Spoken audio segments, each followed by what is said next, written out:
সবচেয়ে ভারী বোঝা সেই মানুষই বহন করে যে নিজের কষ্ট কাউকে জানায় না। মানুষ আমাকে বিশ্বাসঘাতক বলেছিল, কিন্তু আমার নীরবতার কারণ কেউ জানতে চায়নি। কখনো কখনো ভালোবাসার সবচেয়ে বড় প্রমাণ হলো ঘৃণিত মানুষ হয়েও প্রিয়জনকে রক্ষা করা।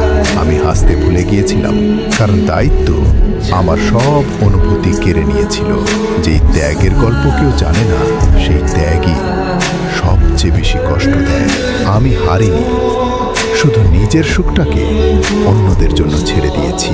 নীরব মানুষদের বিচার করার আগে তাদের বয়ে বেড়ানো যুদ্ধটা একবার বোঝার চেষ্টা করো। সব সত্য সবার সামনে বলা যায় না। কিছু সত্য নিজের হৃদয়েই কবর দিতে হয়। যাকে সবাই অন্ধকার ভাবে, সেই হয়তো কারো জীবনের শেষ আলো। আমি চাইনি কেউ আমাকে বুঝুক, শুধু চেয়েছিলাম যাদের আমি ভালোবাসি তারা নিরাপদ থাকুক।